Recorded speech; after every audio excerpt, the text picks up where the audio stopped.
This is the third module of a series of 3 that covers the topic of gossip and addiction recovery in a rural community in Minnesota. This was the focus of a research study I conducted. In this third module, I'll tell you more about the study, including the results, as well as implications for child welfare practice, whether your client has an addiction or not.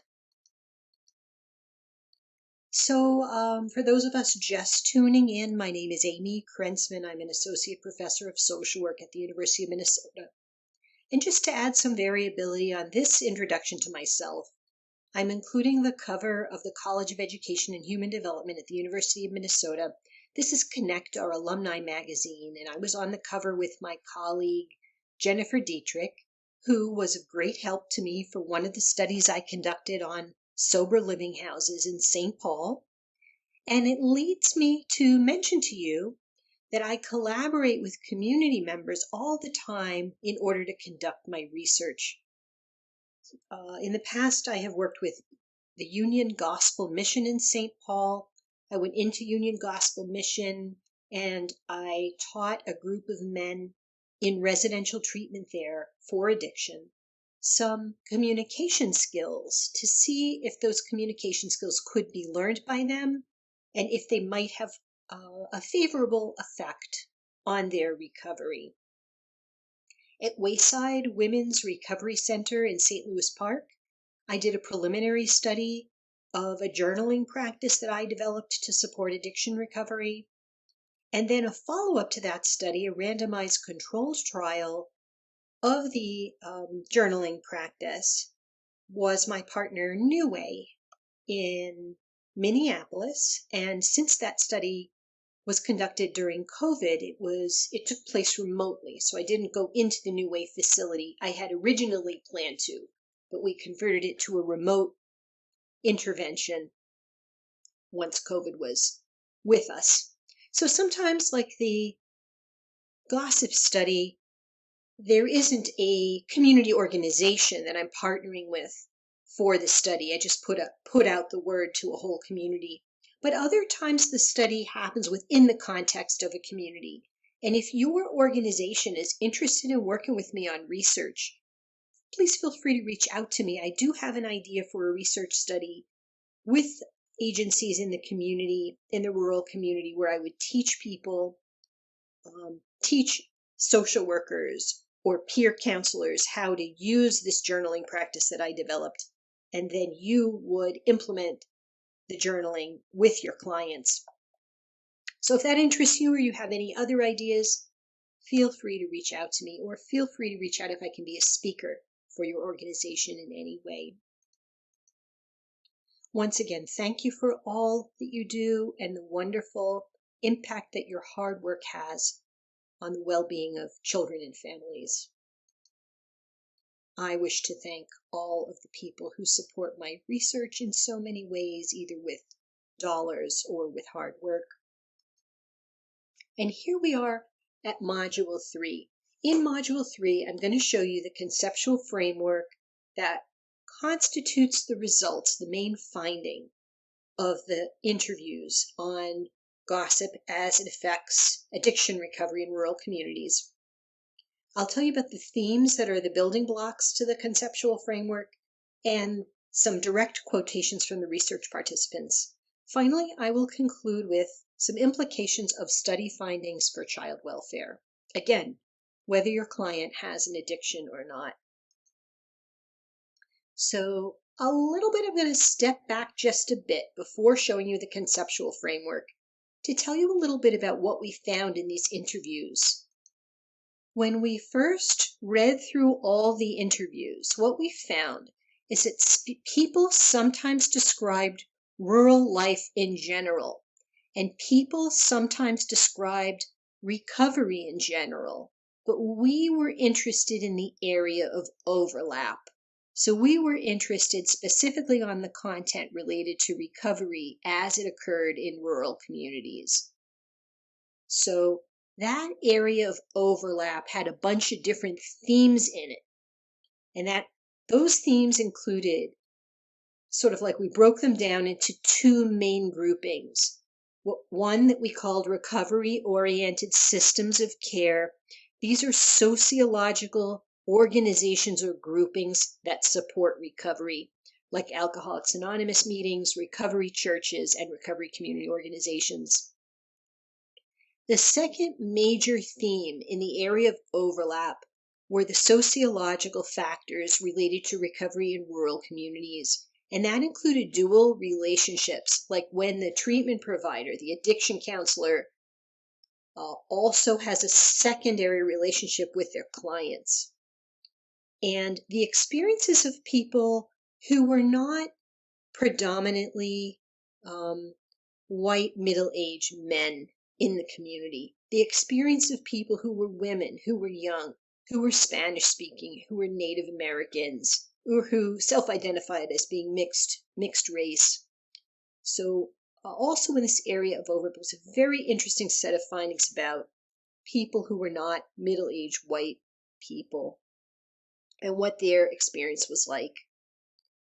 There were also in the area of overlap themes about shame, stigma, everyone knows everyone, and gossip. And for the current study, we focused on C, D, E, and F, these subsets of the area of overlap. And that's where we found our information about gossip.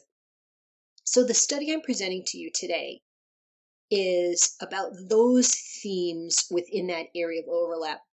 Now you might ask, well, hey, the experiences of minority populations in rural recovery, that would be a super interesting topic also, and I couldn't agree with you more. That would be the topic of another paper we would write, of another study we would conduct, using the same methods as I've described to you.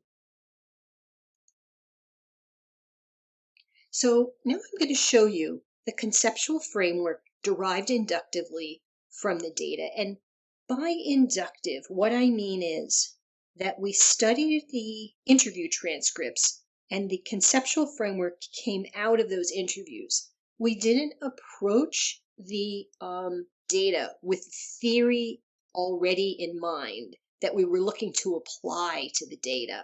That would be called a top-down approach, a deductive approach. We used an inductive approach, a bottom-up approach. So I like to say that we're going to raise the red curtain and reveal to you on the next slide the really final results of the study, which is the picture of the conceptual framework. And this is the picture, the conceptual framework, the final results of all our hard work, of all our work with the study. Let me walk you through it. I think of the conceptual framework as really having two layers. The top layer is active addiction, early recovery, and long-term recovery, and the four boxes that you see. And this area is the role of gossip in the relationship between the individual and the community. Another layer of the conceptual framework are the blue arrows that you see underneath the boxes. And those arrows represent the consequences of gossip and the role of intervention. So let me walk you through the model and tell you what each box means and what we found from the data. And then we'll back up and show you some of the themes and the quotations. So what we found with this study is that the relationship between the individual and the community was a very powerful underlying theme related to gossip.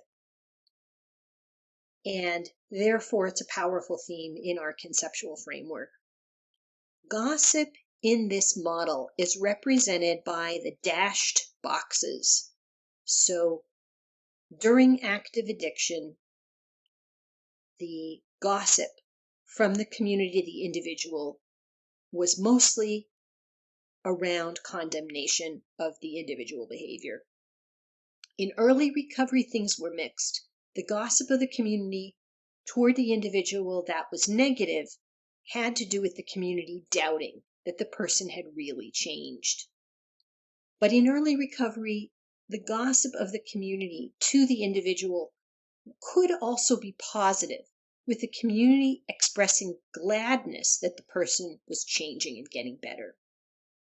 And then finally, in long-term recovery, the gossip of the community toward the individual was overwhelmingly positive, with the community having a great respect toward the person with the addiction. So to take a step back, what we really discovered is that gossip changed throughout the developmental course of active addiction, early recovery, and long-term recovery. So back to our active addiction square at the beginning. Again, throughout the data, there was a strong sense of a mutual relationship between the individual and the community. So we've mentioned that the community orientation toward the individual during active addiction was mostly condemnation. That was the nature of the gossip. But the individual had a role in orientation to the community, and that orientation we defined as damage, because people described to us that when they were in their active addiction, they would damage the community, literally, with property damage, car crashes, and the like.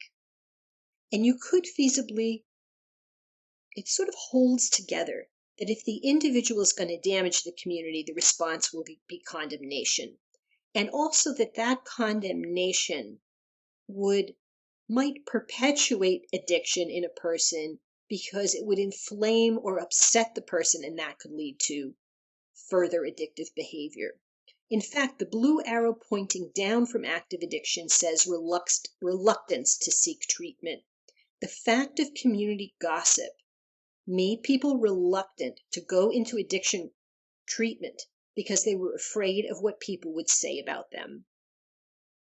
Let's move on now to the middle two boxes that describe early recovery. So the results of our data from our interviews, we found that the experience of gossip in early recovery was mixed. Let's talk about the negative component first. So the gossip of from the community to the individual was doubt that the person had really changed. But the individual also had an orientation toward the community, and that orientation was fear of what the community was saying about the person. Even though the person was in early recovery, they were still afraid of what the community was saying about them for being in recovery. And that fear was very prominent. And there was a feeling among the people who we interviewed, and now look at the blue arrow down and to the left, that fear of gossip could cause relapse, that it would be so painful that it could cause relapse or recurrence to active addiction. So the individual felt frightened of the community, and that might have made them act like there was still something to hide, even though they were in recovery now, like they were still cloaked in shame, and the community would respond with a feeling of doubt that the person really had changed.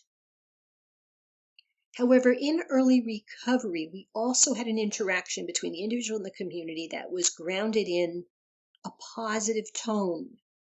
When the person would be willing to be open about their recovery, and many in early recovery described that they wanted to be open about their recovery, that they said to their coworkers, I'm coming back from treatment, I'll be back to the job.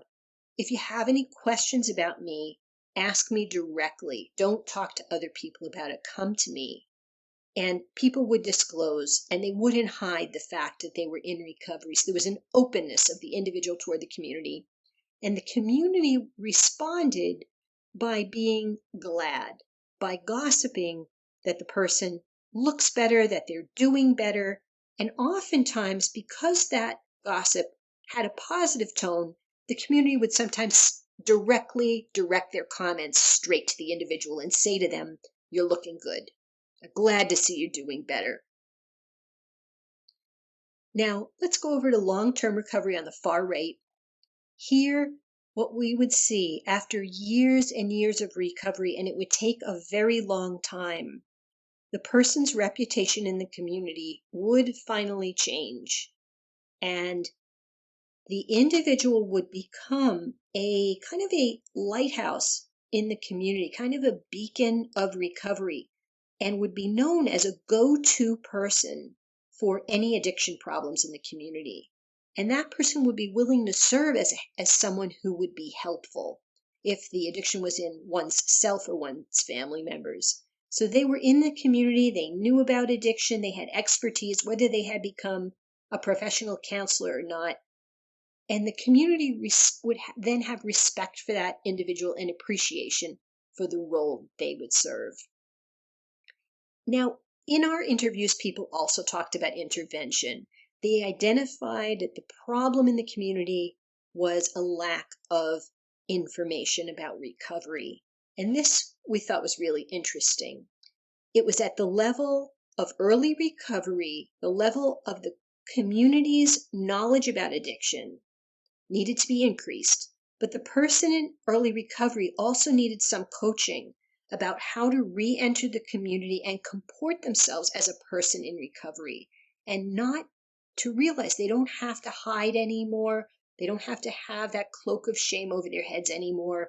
They could hold their head up high and walk into the community. And there's this one very interesting anecdote from our interviews where the treatment provider would give her clients an example of, you walk into the Quick Trip and there's a police officer in the back getting their coffee. What would you do? And the clients all said, we would run out. And she would say to them, no, you're in recovery now. Hold your head up, go up to them and say good morning. So it seemed like the intervention being recommended was not only intervention to the community about what addiction really is and treatments that really help, but also an intervention at the level of the individual in early recovery, how they can comport themselves a bit differently to appear differently in the community. And with intervention, perhaps it's possible now with the blue arrows at the bottom of the model for the person to stay sober and move from early recovery to long-term recovery. So this, I proudly present to you, is our conceptual framework. The long-term recovery square at the far right-hand side, that led me to highlight for you this quote from one of our interviews. That's absolutely one of my favorite quotes from the study. People are starting to see that these people, these addicts, are not a scourge of the community. If they get the help they need, they can actually be a great benefit, and they can be something our community can be proud of because they're doing things that are good for the community. And I think that's helping turn the whole shame part of recovery around. So that really speaks to so much about the study. Now I will treat you to some direct quotations from the research respondents that served as the building blocks to the themes that became the building blocks for the conceptual framework. Let's start with active addiction. There was a lot of discussion about how everyone knows everyone. Client says, and by the way, all these names have been changed. If you see a name here on the slide of Tommy or Ellen, these are all made up names. Everyone knows everything about everybody. Little small towns are like gossip mills. Word of mouth is definitely the biggest advertising around here.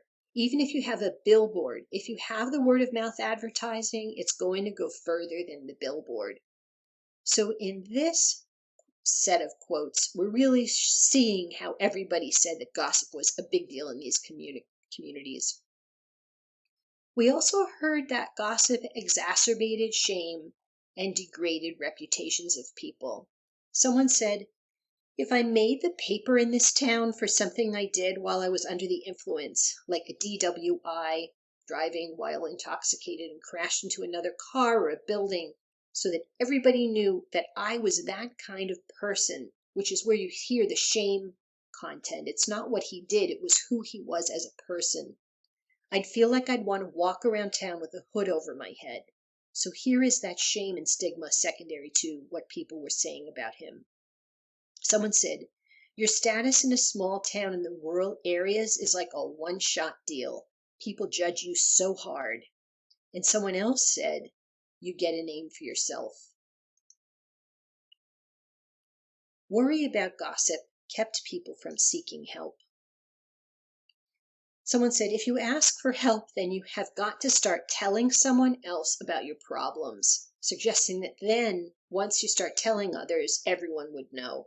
Someone else said, I think it deters you from going to treatment just because when you're gone, you know that people are going to be asking where you are and that somebody's going to say something. Once something is said, then everyone in town ends up knowing about it.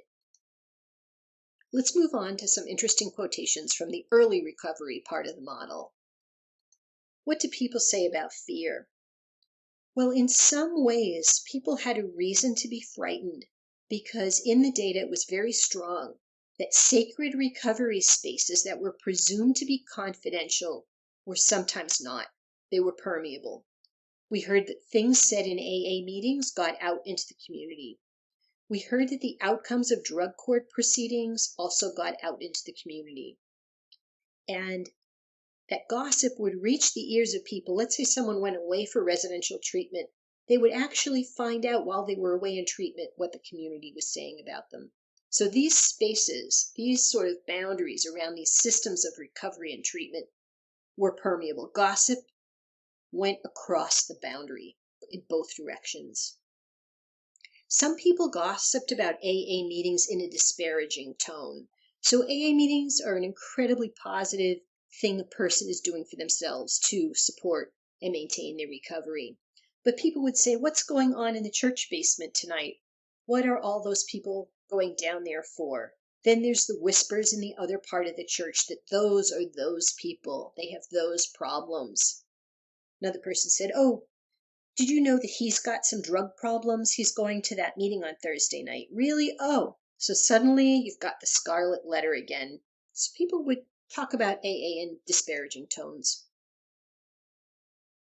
Tommy said, I remember all these little towns. It would be really hard to go to the meeting or want to.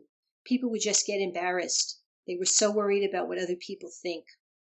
Isaac said, there's still a lot of people that don't want other people to know that they go to the meetings. And then a counselor said, we have people who won't go to meetings in this area. They'll go to meetings in a town 22 miles away or in a town 22 miles away in another direction because they know too many people here. They don't want their friends knowing they're in recovery. Similarly, Lauren said that people would drive up to 45 miles to attend a distant meeting because they really don't want people to know they're going to meetings. There was worry that gossip could lead to relapse. A person in recovery said, that's the number one thing to get out of your head, what other people think of you. It's going to get you drunk again is what's going to happen. And a counselor said that gossip is a reason that people go back to using drugs. Then there's this feeling, this content of gossip in the community of doubt in early recovery, doubt that the person really changed. And this is one of my favorite quotes of the whole study. You come back from treatment, then all of a sudden you want to be somebody different. And the town says, no, we already know who you are. Oh, it just gives me goosebumps, so powerful. Now, in early recovery, we did see a very positive openness on the part of people in early recovery. And one of their strategy was, let them hear it from me. I went back to work with my head held high. Before I went back, I called everyone and personally said, I'm back. I'm feeling really good. If there are any questions that you want to know about me, being in treatment or my sobriety, don't talk behind my back. Come to me. And another strategy was just not caring who knew if they were in recovery. Well, it doesn't hurt me any. It's probably a good thing that they know. And someone else, I don't guard my anonymity. I feel even by sharing it, they may know someone or they themselves might have a problem. The community responded by expressing that they were glad to see the person was getting better. And this could be surprising, since people really thought and worried that the gossip was worse than it really actually was. Someone said, the only one at work that knows is my supervisor because I had to tell her why I was going to be off work, and she's been pretty supportive. My family is grateful I'm not drinking anymore. Everyone I see in town is like, oh, you look good. Are you doing good? Because I didn't look good when I was actively using. I was scary looking. Sometimes gossip was not as bad as people feared. I think it's overblown in their heads how they're going to be perceived. They're worried what other people are going to say to them. A lot of that to me is in their heads, people thought. And then someone would go to her counselor and say, oh, haven't you heard of me? Didn't you watch the news? And when the counselor responded, why would I pick you out of an hour's worth of news? the client would respond, "Oh, I thought it was a big deal." The person would think that the gossip was spreading farther than it really had. So the person would say, "Oh, I thought you already knew about me because you saw me on the news. If you don't know about me, then I'll tell you my story." So in long-term recovery, we found that old reputations were hard to shake, but they did change, and the person became respected and even revered. Someone said, "I walk down the street now and people look up to me and they respect me." They said, "He's a good guy." They ask for my advice sometimes if they're going through a tough time, but I had to prove that I'm not the same person and it takes a long time. Someone else said, "They come to us, they come to us. If someone was drinking too much, they'd come to us, they'd come to us for help." So again, people in the study talked about the basic problem as being a problem of lack of education. The cause of the problem was a lack of knowledge about addiction within the community. Addiction and recovery were poorly understood, and this contributed to gossip, shame, and stigma. Your community member would want their loved one to get the evil shazammed out of them. So they really didn't understand what recovery involved or effective treatment approaches. They really saw it as a moral failing, and you needed a religious reckoning to recover. People would think, "Just stop drinking," or "You're a loser." And people told us that they wanted to help their neighbors and they knew what to do when they had to build the barn back up or get the livestock back in the pen, but they didn't know what to do if a neighbor had addiction. Initiatives to educate the community that were already in process were seen as helpful. Individuals in recovery self-disclosed in community lectures. That was seen as helpful to put a face to recovery. Individuals in recovery self-disclosing in everyday life was also seen as helpful. People have said that active addiction has a face because you can always know someone in your community who's stumbling home, drunk or getting handcuffed on the side of the street. But when people get sober, they become invisible. You don't know who that beacon of recovery is in your community. But recovery community centers have a huge role to play in supporting recovery and supporting people in being open about their recovery, and organized events like recovery walks where people in recovery get together in large numbers and they walk through the community showing their face, being proud members of people in recovery. These kinds of things can help the community. Another source of knowledge that was needed is from the person in early recovery, as I mentioned earlier. Addiction and recovery were poorly understood even by the person in early recovery, and this contributed to gossip, shame, and stigma. People in early recovery were worried about what their boss would say. They'd say, "I can't show my face there," to a place where something bad had previously happened to them. They'd run when they saw the police. They had difficulty coping with sidewise glances of others. And the solution would be to educate people in early recovery. And this is the example of the treatment provider who would bring her clients into the community. They would stop for coffee at McDonald's, and she would try to re-socialize them or help them reintegrate as a person in recovery. And she told of one of these experiences. She was having coffee with a client. Then there were a few people that walked by and offered a judgmental glance at the client.